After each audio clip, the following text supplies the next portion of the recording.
Le constat est clair, il est même indéniable. Les écrivains ivoiriens, qu'ils soient jeunes ou moins jeunes, sont très friands de la nouvelle. Vous savez, ce récit très bref. Alors, goût de la simplicité, goût de la facilité, ou plutôt passons pour la brièveté.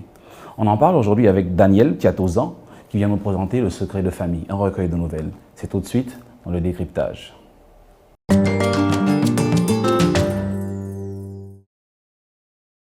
Daniel Tiatozan, bonjour. Bonjour, M. Aïssa. Bienvenue chez vous. Ce lieu de discussion autour de la littérature, autour du livre, autour des recueils de nouvelles, dont le vôtre. Merci. On espère que vous nous parlerez très bien de ce livre, en tout cas que nous avons pris beaucoup de plaisir à lire. Tout à fait. Que pensez-vous du fait que la nouvelle soit un genre qui soit très prisé par les écrivains ivoiriens aujourd'hui? Oui, la nouvelle, c'est un genre très bref qui se caractérise par la concision, très peu d'événements, très peu de personnages, très peu de lieux également, et ça donne facilement à lire. Donc la nouvelle est facile à lire pour le lecteur. La nouvelle est facile à lire pour les lecteurs. Facile à lire, mais est-elle facile à écrire? Non, pas du tout. C'est pas facile à écrire, c'est facile à lire, mais pas facile à écrire. Parce que la nouvelle, c'est un roman en miniature. Là où l'auteur peut développer ses idées, les actions, les personnages au niveau du roman. Quand il s'agit de la nouvelle, il est obligé de concentrer et ça devient très fastidieux. Donc, ce n'est pas facile. La nouvelle est un roman en miniature, donc ça veut dire que son écriture doit être beaucoup moins complexe que l'écriture d'un roman. Non, non, pas du tout, pas par le goût de la simplicité ni de la facilité, mais c'est un choix. C'est un choix parce que la nouvelle, comme on l'a dit, se lit facilement par rapport au roman, par rapport même au recueil de poésie. Et aujourd'hui, les Ivoiriens, ce n'est pas une injure que je leur lance, mais n'aiment pas beaucoup lire. Donc, pour les amener à la lecture, il faut leur proposer ce type de littérature qui est plus facile pour eux à lire. C'est une sorte de stratégie marketing, mais on en reparlera. Vous avez dit à l'instant que les Ivoiriens n'aiment pas beaucoup lire. C'est un avis que je ne partage pas, mais on pourra faire cette discussion dans pas très longtemps. Revenons à vous, avant de parler du secret de famille. C'est votre 5e livre. Est-ce que vous pouvez rappeler brièvement les 4 livres précédents? Oui, bien entendu. Le premier livre, c'est un roman intitulé Le Testament du Millénium. Le deuxième, c'est un récit, un recueil de récits destiné aux tout petits, intitulé Les 5 doigts de la main. Le troisième, c'est un recueil de contes, un conte du peuple Dan, intitulé Le Serment. Et le quatrième, c'est Le mystère de la naissance, qui est aussi un recueil de contes. Et bien entendu, le cinquième, c'est Le secret de roman, conte, récit pour enfants, nouvelle. Comment un écrivain, et c'est une question qui vous est adressée, mais qui concerne tous les écrivains, comment un écrivain décide-t-il qu'une histoire va correspondre à un genre en particulier? Une histoire ne correspond pas forcément à un genre particulier, mais comme je l'ai dit, c'est un choix d'aller vite, parce qu'il y a des thèmes que nous rencontrons, des thèmes qui sont d'actualité, des histoires qui sont brûlantes. Au lieu de prendre le temps de transposer ça dans un roman, on préfère en faire une nouvelle. Et donc, ce n'est pas un choix qui est lié forcément à un genre. Le même thème qu'on traite dans le roman, on peut aussi le traiter dans une nouvelle. Très bien. Petite provocation. Est-ce que ce recueil de nouvelles, par exemple, Le secret de famille, qui est une nouvelle éponyme, donc il donne son titre au recueil, est-ce qu'il aurait pu être un poème? Oui, il aurait pu être un poème, parce que je sais que vous avez parcouru Le secret de famille, qui est la nouvelle éponyme. Oh, on a tout lu. Hein, voilà, vous avez tout lu, mais vous avez vu que par moments, ça prend l'allure de poème. Oui, il y a des poèmes, mais est-ce que toute l'histoire aurait pu être écrite sous forme poétique? Oui, bien sûr, parce que c'est une histoire d'amour. Et l'amour, c'est l'un des thèmes universels traités aussi bien par les poètes que par les écrivains, les romanciers, les novellistes, etc. Très bien. On est très intéressé par ce que vous dites et on va parler maintenant concrètement du secret de famille, ce recueil de nouvelles qui nous réunit aujourd'hui. Pouvez-vous nous parler du processus d'écriture? du secret de famille, donc de l'idée jusqu'à sa publication. Donc, comment est née l'idée et comment s'est déroulé le processus d'écriture? Oui, comme j'étais en train d'expliquer, bon, les nouvelles qui figurent dans le secret de famille en tant que recueil appartiennent à des époques différentes. Il y a, par exemple, une nouvelle qui figure dans le secret de famille que j'ai écrite quand j'étais en classe de 4e.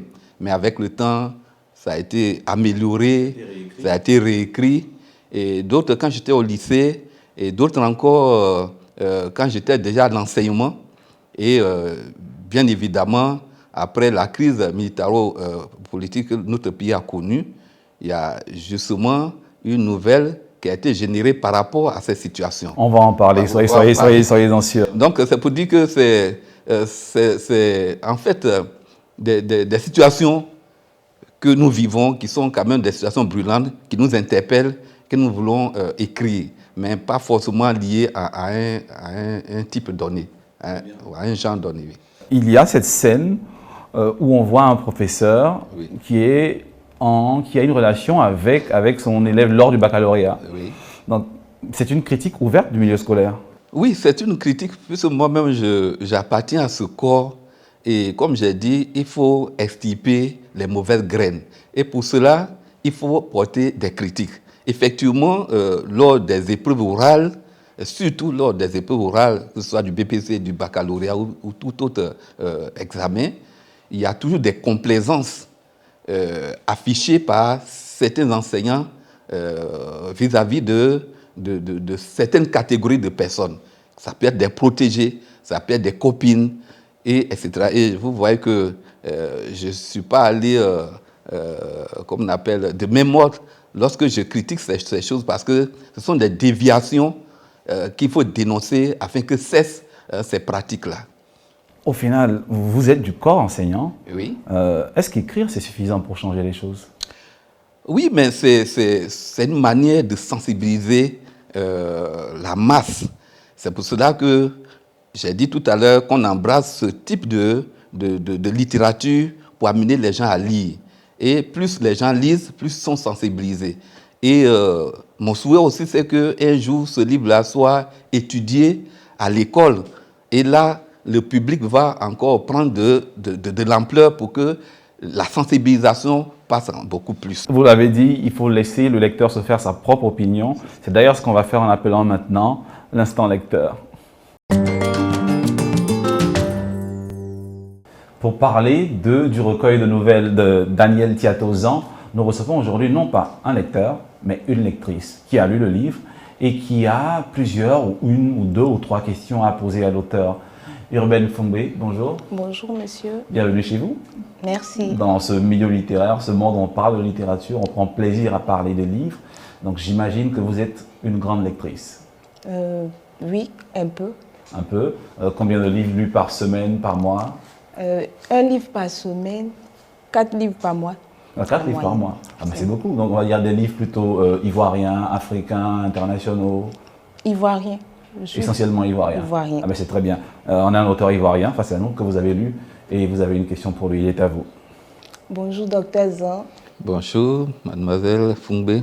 Alors c'est un honneur pour moi d'être en votre présence. Et ma question se situe au niveau de la nouvelle Le secret de famille. J'aimerais savoir comment vous jugez, vous-même auteur, le comportement de Christelle.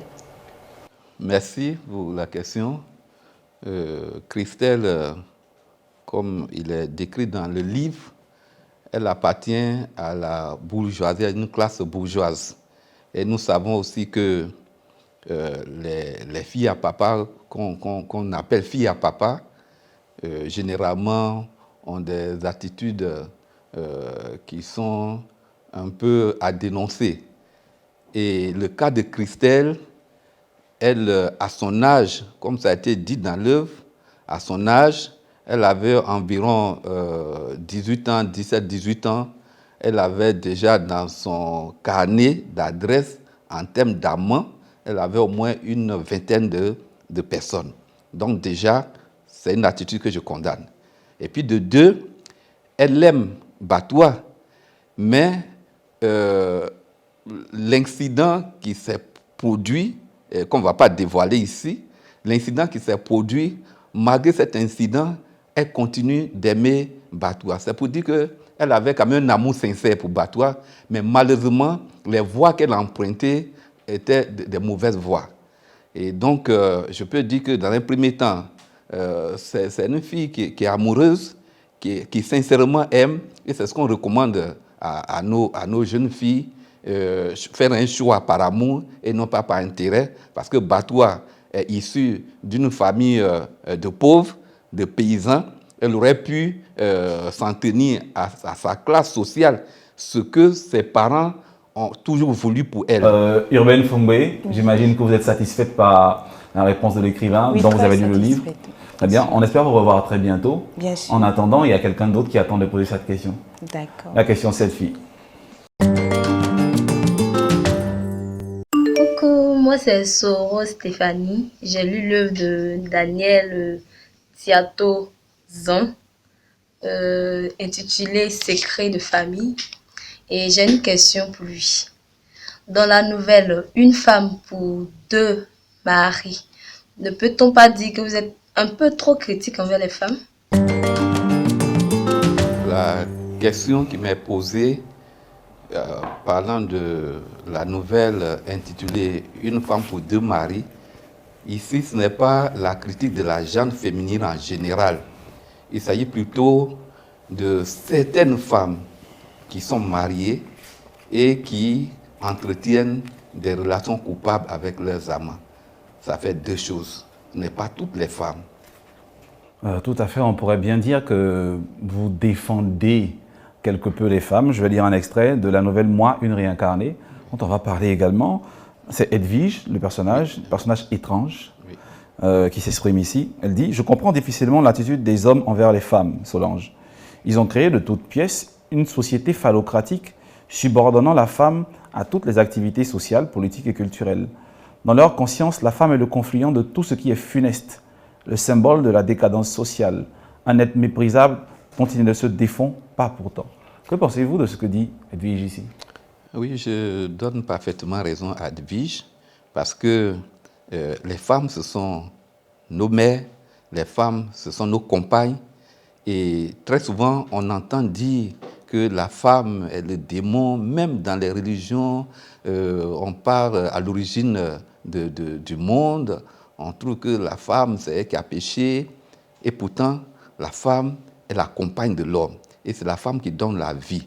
Et c'est pour cela que j'ai introduit cet élément pour rendre hommage aux femmes et aussi défendre leurs droits.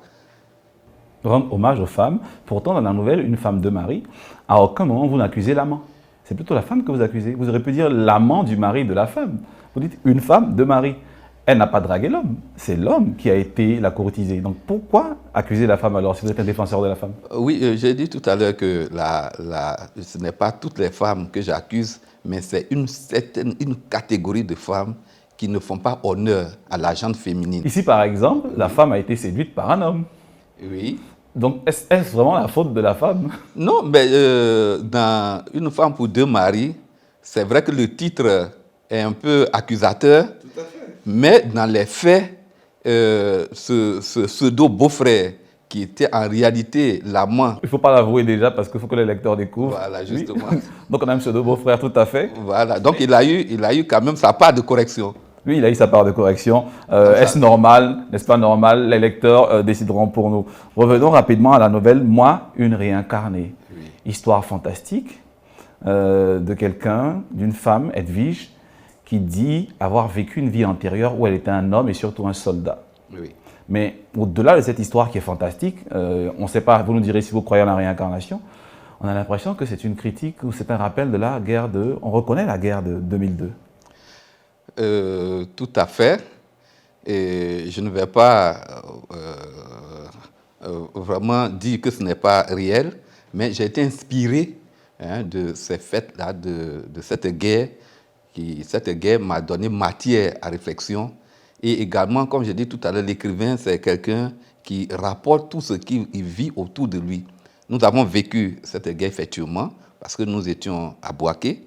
Quand la guerre a éclaté, nous savons dans quelles conditions nous sommes arrivés à l'époque entre griffes dans la République. Et donc, les témoignages des personnes, les dits des uns des autres, c'est tout cela que nous avons essayé de mettre par écrit pour interpeller la conscience humaine par rapport à la guerre. Vous allez voir qu'à la fin, il y a un poème que j'adresse à la paix pour que la paix revienne dans nos nations. Mais au-delà de cette paix que j'interpelle, c'est la guerre que je dénonce, quelles que soient ses raisons. J'ai dit, je dénonce la guerre sous toutes ses formes. La guerre, quelles que soient ses raisons. La guerre, sa vanité et la vacuité même des raisons qui la sous-tendent. Et la vacuité des raisons qui la sous-tendent. Vous êtes très militant. Aujourd'hui, ça tombe bien, nous allons rendre hommage à un écrivain militant de la première heure, les grandes plumes.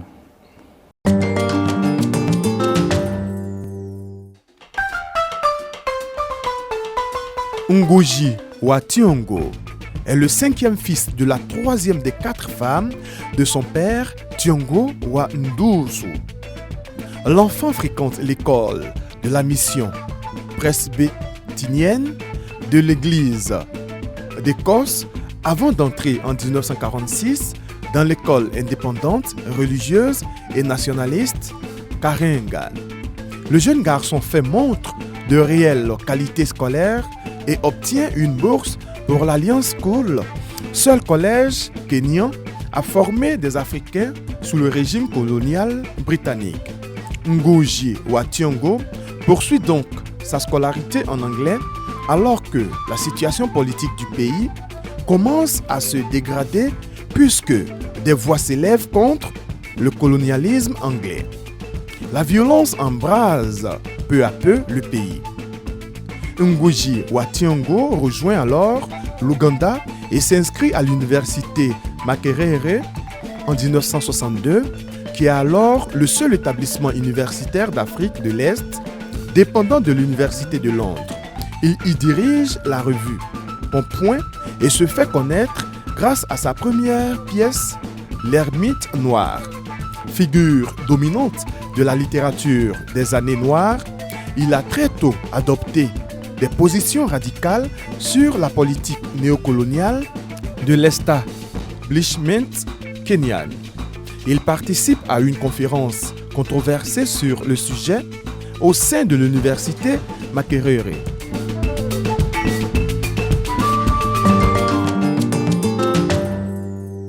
Ngozi wa Thiong'o, auteur du célèbre essai Décoloniser l'esprit qui a beaucoup fait parler le monde littéraire. Ngozi wa Thiong'o, écrivain kényan, que vous avez lu, lui, non? Non, je ne l'ai pas lu, malheureusement. Ah, mais je vous conseille de lire soit ses romans, sa pièce de théâtre, mais pour vous qui êtes spécialiste de littérature, mais surtout Décoloniser l'esprit, qui est un essai qui encourage les écrivains africains à écrire dans leur langue maternelle. La question vous revient maintenant à vous. Que pensez-vous de ce qu'avance wa Thiong'o ici? Est-ce que vous pensez qu'il faut délaisser le français pour écrire dans nos langues maternelles?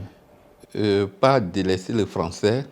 Moi, à mon avis, et c'est une expérience que je vis déjà, j'ai écrit en 2 langues. Je vous ai présenté mes ouvrages tout à l'heure. Il y a le dernier qui est intitulé « Le mystère de la naissance ».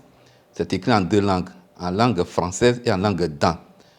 Parce que nous avons été... le français est devenu aujourd'hui notre langue de communication. Pas une langue maternelle, mais notre langue de communication. Mais pour nous faire entendre aussi, de l'autre côté, il faudrait qu'on écrive. Mais il faut avoir la part des choses. La langue locale, la langue maternelle et la langue française. Mais la question qui demeure, je pense que le véritable problème avec cette question de l'écriture en langue maternelle, est-ce qu'il y a un lectorat en langue maternelle? Là aussi, c'est là la difficulté. Par exemple, nous, notre expérience dans le Tonkpi à l'ouest, il y a l'alphabétisation de grande envergure qui est en train de se mettre en place en langue maternelle pour permettre aux populations de lire ce que nous écrivons dans la langue. Mais pour l'instant, c'est au niveau de la Bible qui a été traduite en dan. Et même nos mères qui sont là-bas, qui n'ont pas été alphabétisées en langue française forcément, mais qui arrivent à lire facilement la Bible en langue dan. et l'alphabétisation continue. Moi, je pense que c'est un travail qui va être fait, mais c'est une question de volonté politique. Parce que vous savez que le ministère de l'Éducation nationale vient de prendre des dispositions pour que nos langues maternelles soient étudiées en classe. On appelle cela le PEI et puis ELAM, Afrique. Et pour cela, on a choisi 10 langues maternelles en Côte d'Ivoire, dont le Dan et le Toura, pour parler de moi, mon peuple. Je vous vois sourire. J'espère que ceux dont les langues ne seront pas choisies ne se fâcheront pas pendant que vous souriez. Ce qui ne sera pas véritablement un problème, on espère bien. Donc c'est sûr que pour arriver à une véritable littérature en langue maternelle, il faudra d'abord créer et instaurer un lectorat en langue maternelle, sinon ces livres ne seront pas lus. Vous êtes enseignant, oui. Spécialiste de littérature, de lettres modernes. Oui. On va dire, donc c'est le fait de baigner dans la littérature vous a conduit naturellement à l'écriture ou cela est né bien avant? Cela est né bien avant. Il faut dire que mon goût pour la lecture et pour les belles lettres est né depuis la classe de 6e. Pour la petite histoire, mon tuteur aimait beaucoup lire. Je suis arrivé chez lui, j'ai vu une bibliothèque florissante. Et à chaque fois qu'il finit de lire, il fait les résumés. Et il avait un cahier. Quand il veut s'exprimer, il puise là-dedans. Moi, ça m'a impressionné. Et déjà, à partir de la 6e, j'avais déjà le goût de la lecture. Je vous ai dit tout à l'heure que l'une de mes nouvelles a été écrite en classe de 4e et améliorée par la suite. Donc, j'aime la littérature depuis mon enfance. Comment est-ce que vous êtes perçu par vos étudiants? Comment est-ce qu'ils accueillent vos différents livres? Oui, ils accueillent favorablement parce que quand j'arrive en classe, mon premier cours, je me présente d'abord en tant qu'enseignant, mais en même temps en tant qu'écrivain. Et je vais déjà avec quelques exemplaires que je leur présente. Vous donc faites la promotion Je fais la promotion dans mes salles de classe. Voilà. Mais je ne les oblige pas, mais je fais la promotion. Et mes collègues aussi m'aident à faire la promotion pour que, vous avez remarqué que le secret de famille est d'une belle facture. Et on va laisser le lecteur le dire. Je pense que ça fait un peu trop narcissique de dire que son propre texte est une belle facture. En tout cas, merci Daniel Tiatozan. Ça a été un plaisir d'échanger avec vous sur le secret de famille. Un grand plaisir. On espère vous revoir bientôt pour le prochain livre. On pourra en discuter et on vous dit à très bientôt. Merci, M. Agnessan, de m'avoir reçu dans ce studio. Vraiment, ça a été un plaisir pour moi. Merci beaucoup. Vous avez pu le constater, chers lecteurs, c'est toujours une partie de plaisir de parler de littérature, de parler de livres, de recueils de nouvelles, de poèmes. Et aujourd'hui, nous avons parlé avec Daniel Tiatozan, Le secret de famille. N'oubliez pas de courir vers toutes les librairies pour vous l'offrir. En attendant la semaine prochaine, comme je le répète tout le temps, lire des livres, des livres.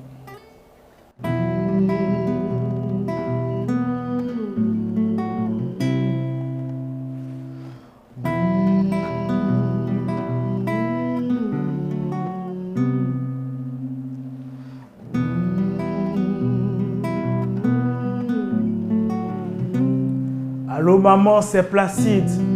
Tu as toujours mon transport, je veux rentrer. J'ai plus de force pour faire des efforts, mon souffle est un récré.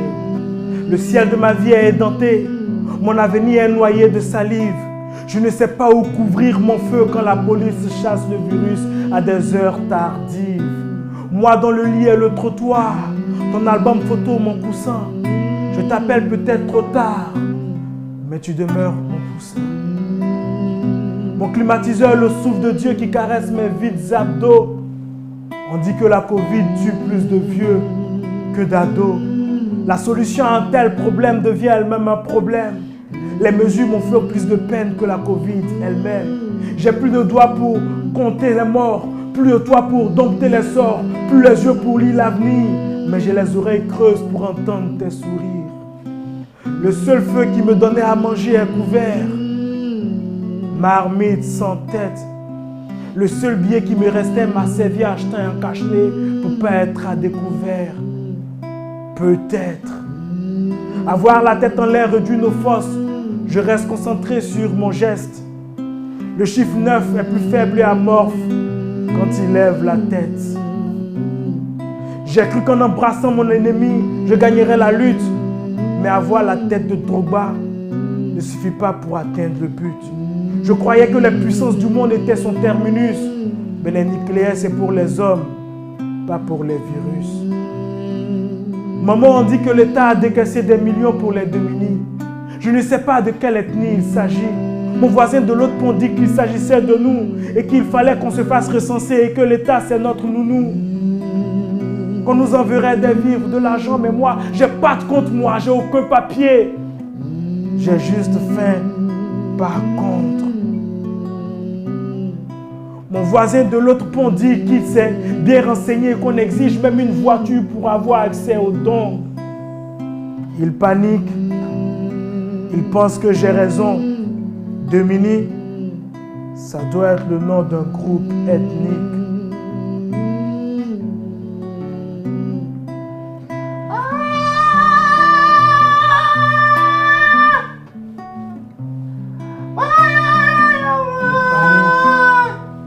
Demini, pour lui, ça doit être un groupe.